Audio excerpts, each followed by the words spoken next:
Well, summer has officially kicked off here in the Atlanta area. And if you are like me and my wife, we have 3 kids sitting in our house with less to do.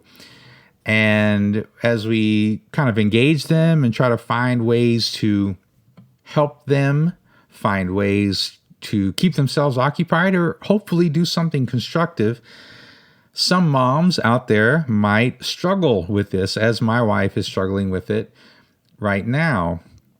As how do we not just entertain our kids, but help our kids through this summer and find some really cool things to do maybe. So I have a great guest with me today. Julie Lavender is an author, and she's a writer of articles and all sorts of cool things. And she has a lot of experience as a mom, and she really has a heart to help struggling mothers. And so we had a great conversation with her and around this topic, and you can check her out with a link there in the description. I put a link to her website as we get into this conversation. You can also click on a link in there to a free ebook you can download right to you, and also follow me on social media. Follow Kingdom Over Coffee on social media. Remember to like and follow and share and all that cool stuff with this podcast so more people can get this great content. So let's get to it.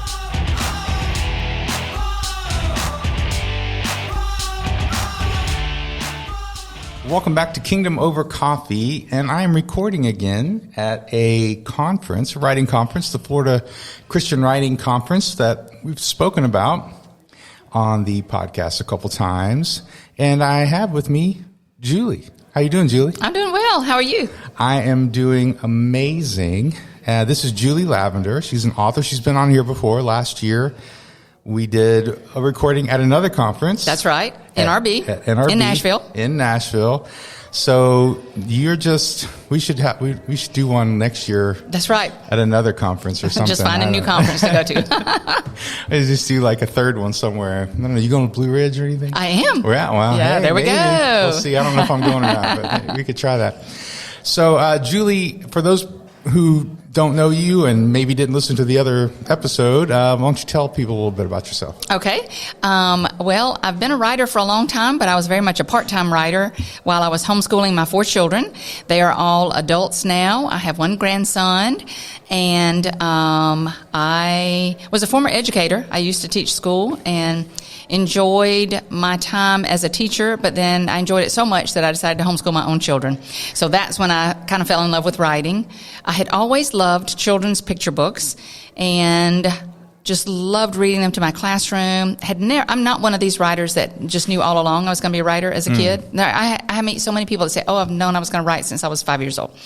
But God just gave me a little niggling thought. And it was interesting because at the time, I don't think I realized it came from God. I was at a place in my life where my husband and I were the kind of go to church on Sunday mornings, check the box off, because he was in the military. We were moving to a lot of new places. I didn't feel like we were doing anything where we were getting in trouble that we didn't want to be in church, but we were just busy. We were traveling and having way too much fun, and God wasn't a priority like He should have been. So it was like he knew that this was the way He could get to me was my children's literature. He could put the little bug in my head because He knew how fascinated and how much I love children's literature. So He put the idea in my head. I failed miserably, didn't do everything like I should, didn't do anything like I should as far as query letters or conferences or anything. But the writing bug had hit. I fell in love with it and started writing for Him because I got back to where I should have been with my faith, and it's just been a fun journey since then.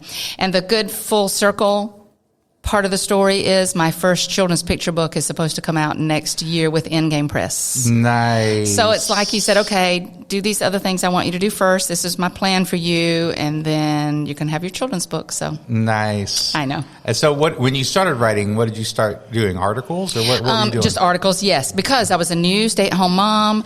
I had a sweet little boy, and it was one of the first publications I wrote for was one called Welcome Home. Okay. And it was just a tiny little magazine for stay-at-home moms, for moms who chose to stay at home. And no pay. It was one of those where you just, they couldn't afford to pay the writers. But that kind of got my foot in the door, and then I started writing for I did some writing for Parent Life, Lifeways publication. And so, God just met me where I was. I was a mommy. And that's where my heart was writing for moms publications. So that's kind of how I got started. Yeah. Well, I mean, you're still a mom. I'm still a mom. That's exactly right. Although your kids are more grown now. They are. Yes, they are. More grown than they were then. And that's exactly right. Yeah. Tiny babies then, now adults. And you have grandkids? I have one grandson. He's almost 5. He'll be 5 in December. Almost 5. Yes. And so you're on that side of it. Right. And you have some of that perspective. And, we were talking about what our topic might be today. And as someone who has a heart for motherhood and encouraging moms, how is it different today than when you started writing? So I'm not going to say how many years ago that was. Well, I'll say that my oldest is now, gosh, I have to always figure out, I think he's 33. So yes, it was quite a long time ago, and it is completely different, in my opinion. Some good, some bad, or maybe just not as good, I guess. But, back then when I had my little guy, the first of the 4 that we had, there was no social media. And I love social media, but I know it has a lot of downfalls. But there was no social media. There wasn't as much, we didn't have all these video streaming services, this, that, if I had a favorite TV program, I could watch it once a week. And that was it. And so I feel like we spent more time outside. I met, I don't know my neighbors now. My husband was in the military. We moved around a lot. I always got to know the neighbors because I was outside with my children. Now, we're all so busy inside, even though I should technically have a less busy schedule. I don't even know most of my neighbors because I don't get out and meet them. Yeah. It's a busier season. We always made jokes back when the microwave was first invented. Not that some of your listeners may remember that, but, we've come up with all these inventions to save us time. A microwave, I don't know what else. But, we've come up with all these inventions to save time, but yet at the same time, we have less time now. I have less time to get out and meet the neighbors. And so I think it's a busier season. My newest book is called Strength for All Seasons, and it's just for mothers in different seasons of motherhood. But it is a different time, and I personally think it makes it harder on moms. There's I think there's more comparison going on now. I agree. With social media, I definitely think, there's the meme about, my mom just had to keep me alive.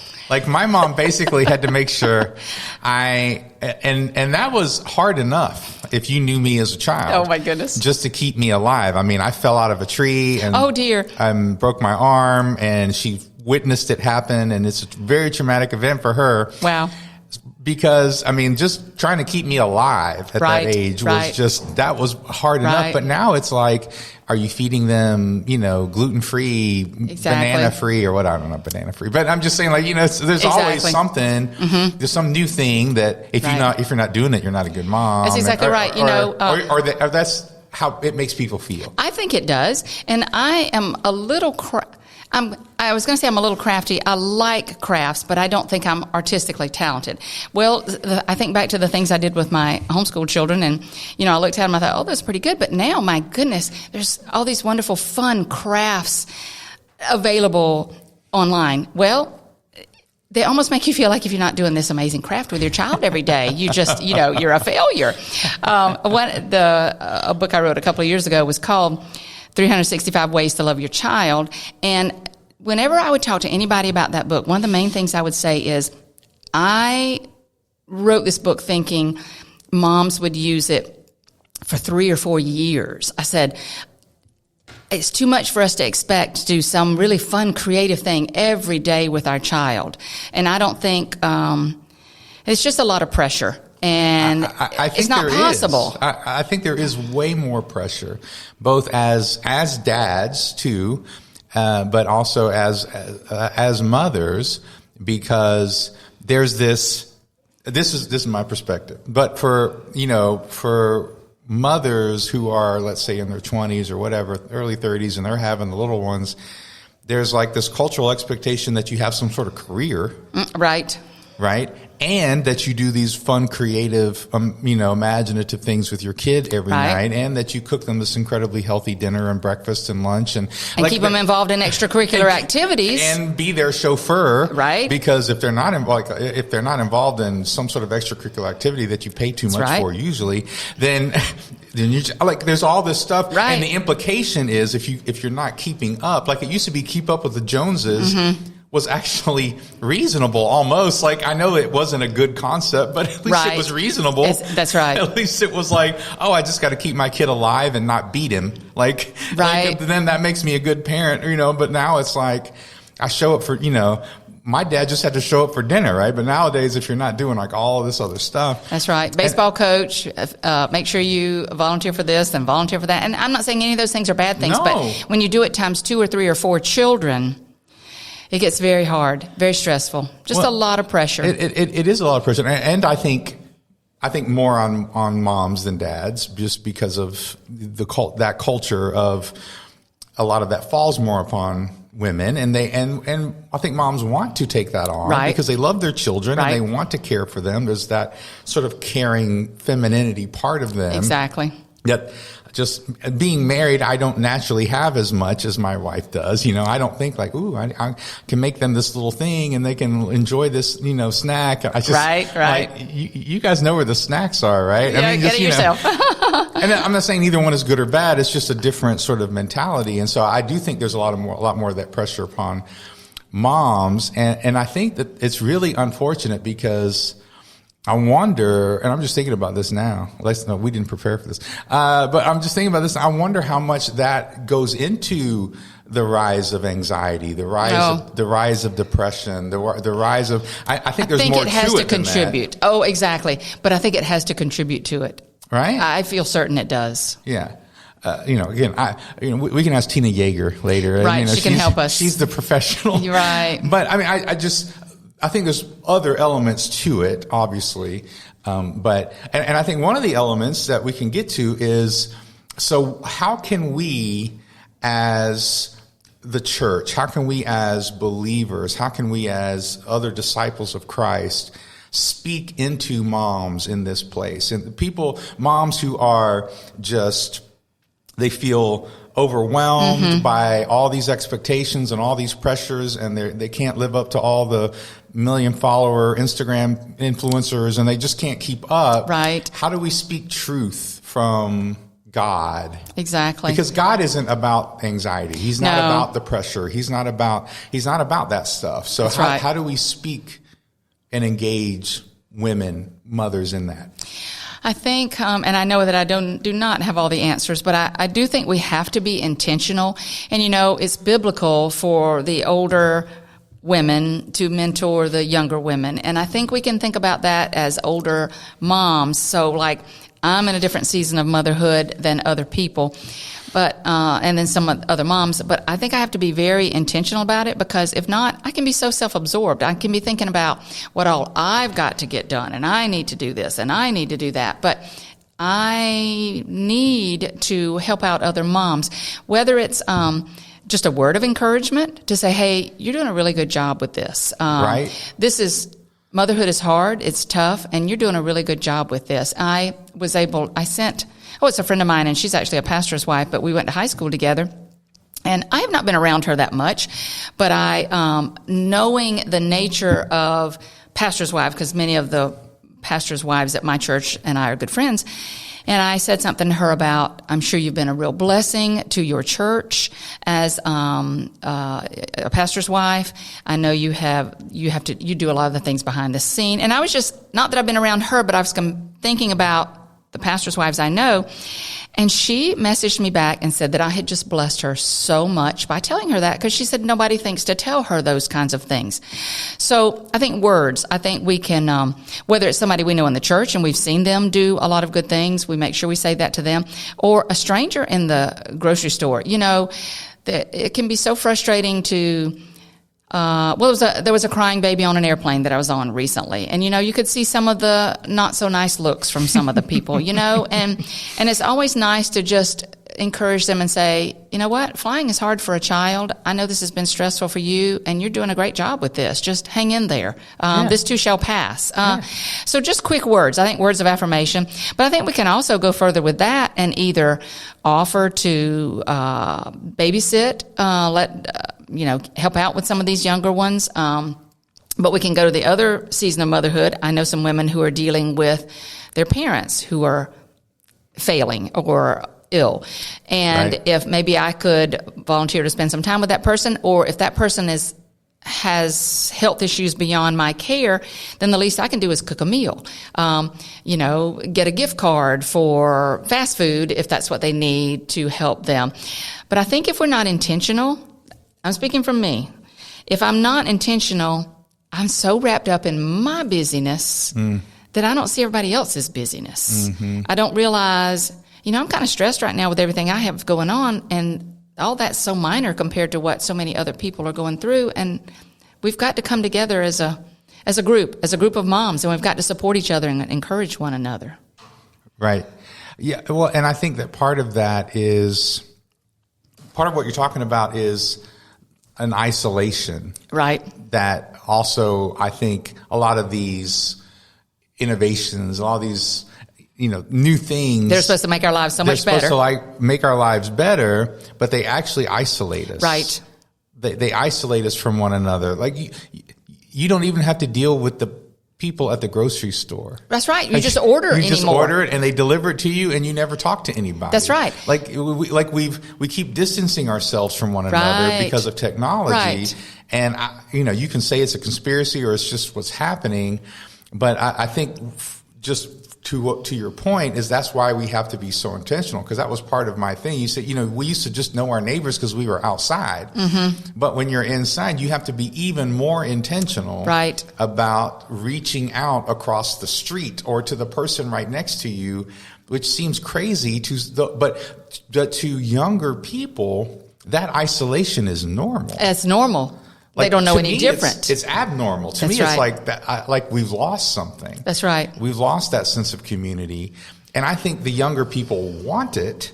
It's normal that they don't have it, and they just don't know how to get it. So exactly. What are some ways, if you have any, that we can be intentional? Like I know you gave a couple, but how can we be intentional about reaching across to people and engaging these young moms, because they are so busy with all the stuff that they got going on? Right. Well, now that's a really good point, because they don't know what they're missing because it's never been available to them. So how do you tell them, hey, this is a really good thing and you really need this? I guess this is a great question, Britt. I don't know if maybe some older, the older, more seasoned moms, maybe they could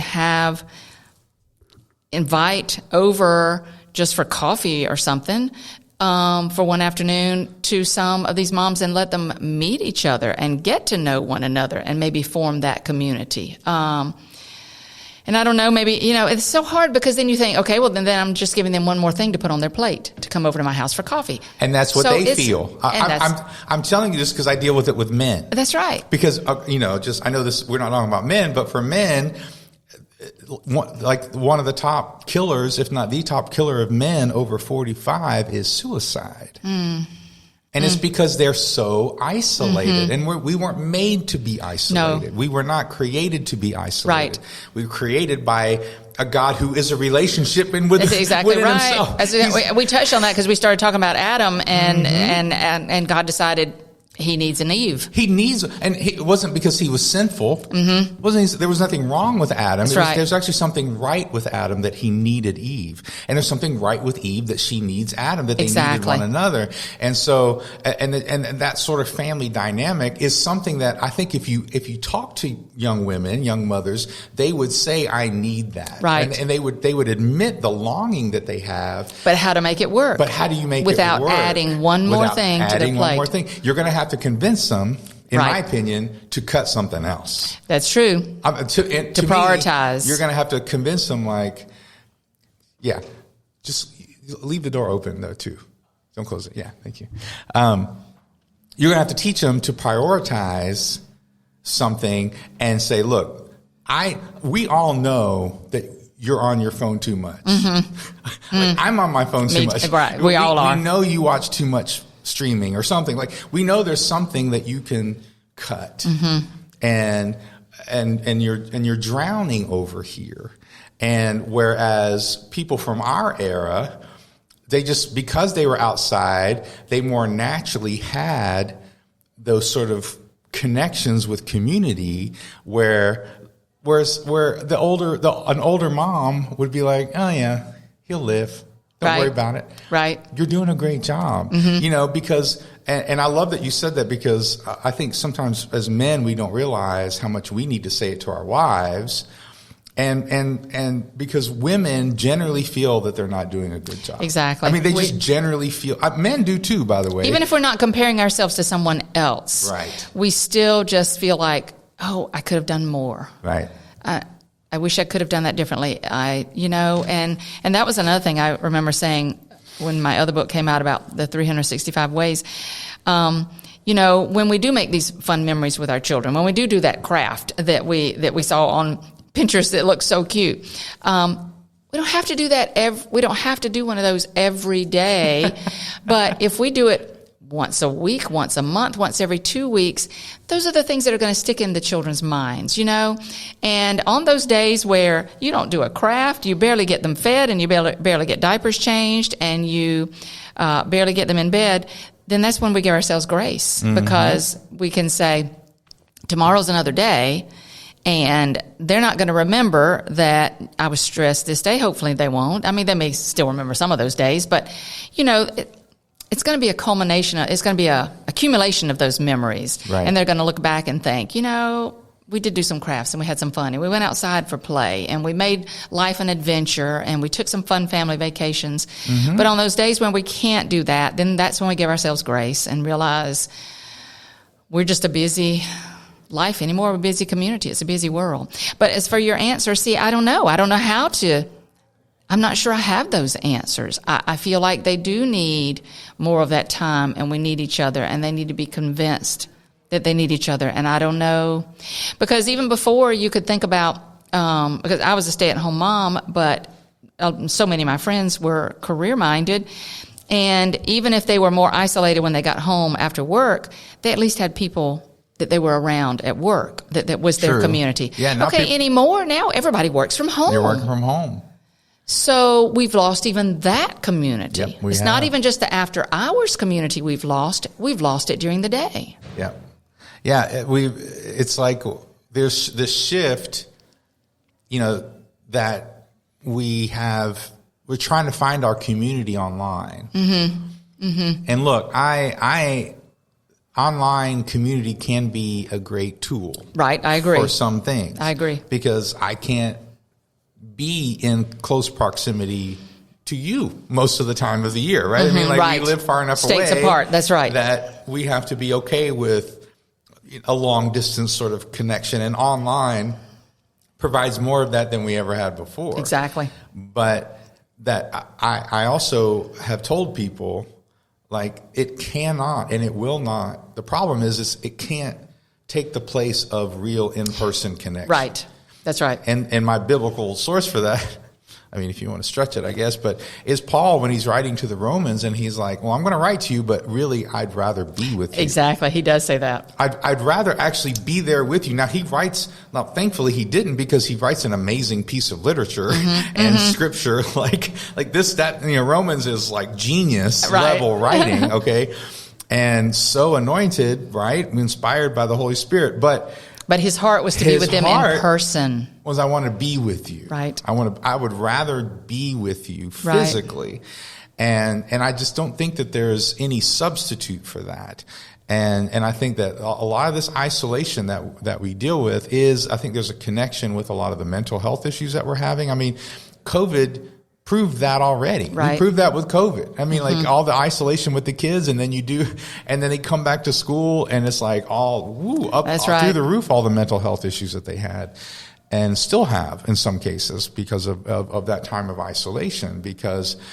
So I think young moms would agree that they need that connection and that they need some of that community, but finding ways to engage them that really does engage them and doesn't feel like just another program, like really feels like I'm here, I'm in your life. I think that's a challenge that I think a lot of churches, right, when they do small groups or whatever, they try to get in these sort of engaging, community oriented things, but it's just really difficult in our culture. I think it is too.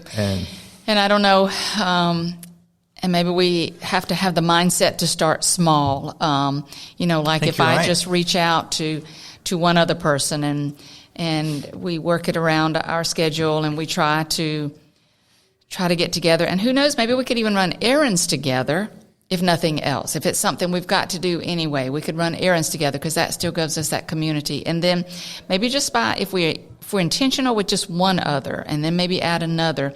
And who knows, maybe it can turn into a bigger group than that. So I think, you asked such a good question that I don't feel like I have an answer for, but at the same time, I don't think I should ignore it for that reason because I don't have a right answer. I think I can tell myself, well, then I'm just going to have to start small. I don't have an answer to just solve it for them all, but then I start small, I do my part, and hopefully then we can build from that, and we can try our best to get back to at least as close as we were before COVID.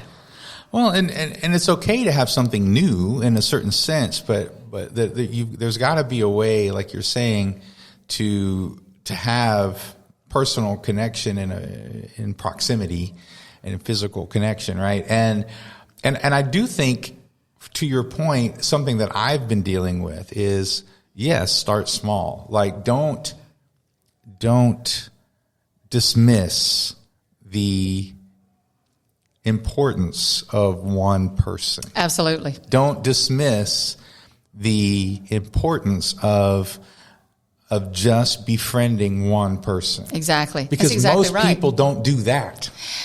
You're right, because when I think about me, and I feel like it's just my self-centeredness thinking, and not even that I think, I'm too busy for that person. It's not even that. It's like, what do I need to do next? And I've got to go to the grocery store. And oh my goodness, I forgot to do this. And it's not intentional that I'm trying not to do those things, but I'm so wrapped up in my own world. Right. But it's interesting that you said that. I was just talking to a gal that I met here, and she was in one of my classes at another workshop, and it was a very small class. When we teach a class, we hope we're going to have several attendees, and it was a very small class.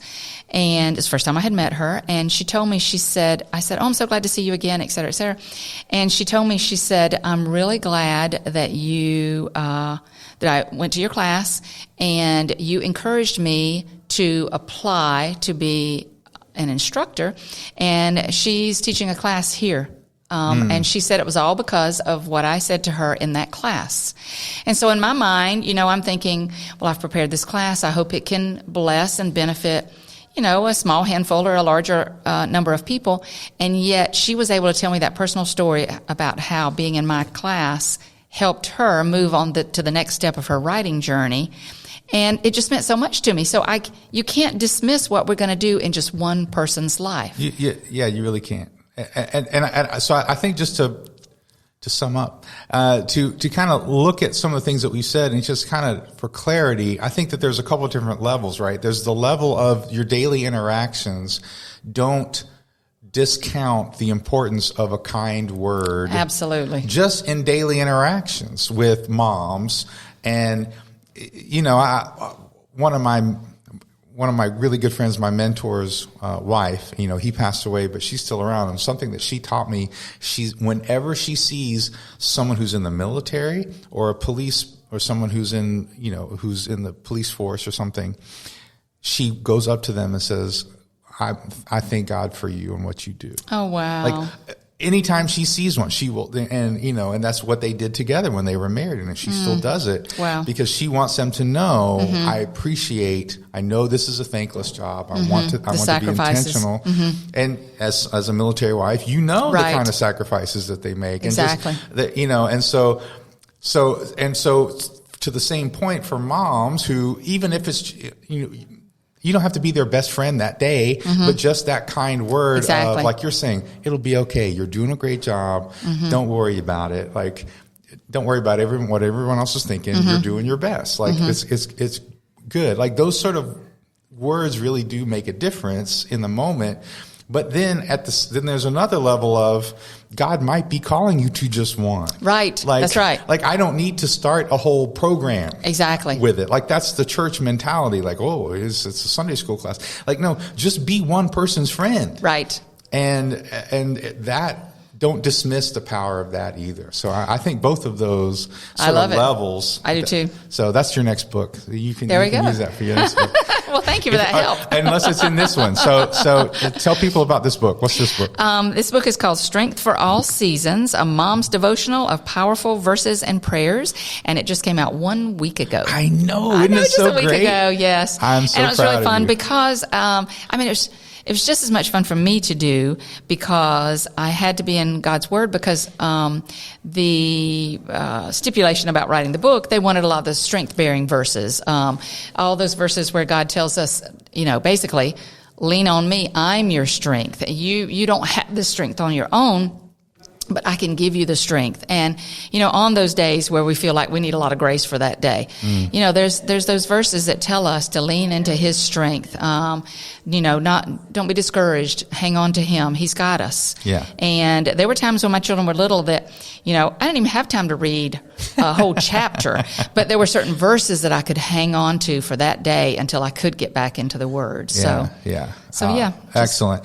And so it's out and they can pre-order, yes. not pre-order, but they can order anywhere books are sold. Amazon, like they like to say. That's exactly right. This isn't a radio station, so you can say Amazon, you can say wherever you want. Good. And you also had another book that just came out in Spanish. That's exactly right. Version. I'm so excited about this too. I know. I was so excited for you. I know. I'm thrilled. So it's called Children's Bible Stories for Bedtime, and it is actually, you can pre-order it now, but it's coming out in December, and it's bilingual, and I'm just so excited about it because I always pray for the people that God leads to my writing. And so because I have such a heart for moms and children, thinking about in my mind the children that might be able to read this book now, it just has blessed me so incredibly. And I'm super excited about it. Yeah. I really am. It's, I don't know if it's the most, I think maybe Chinese is first, but like Spanish is one of the most spoken languages in the world. And so just what a great opportunity to bless so many people. People want to read and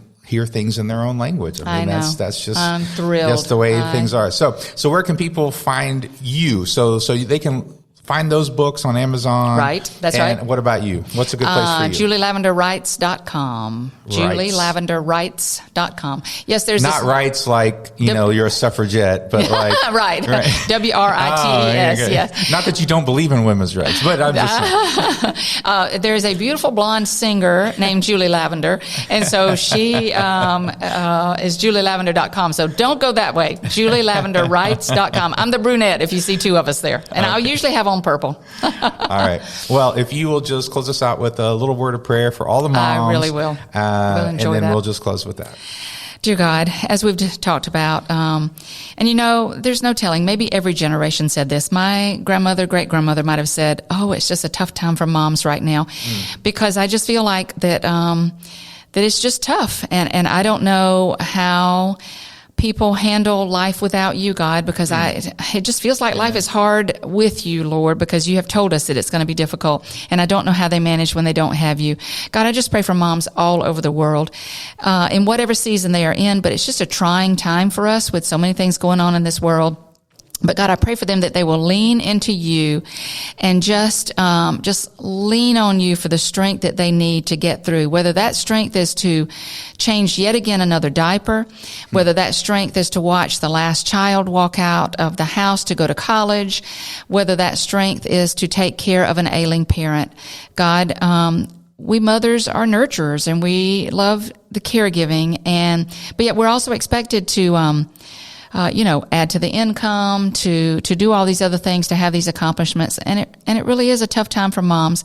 But God, I feel like a lot of times the heartbeat of the family is with moms and dads that love their children and love you and just want to have a strong family. God, I pray for families. I pray for families all over this world. God, it's we've just kind of changed. I wish that could be a bigger priority in our lives, because I think our world will be a different place if we did put more of a priority on spouses, on children, but firstly, our relationship with you. God, I pray for mamas in whatever season they are in. In your name I pray. Amen. Amen.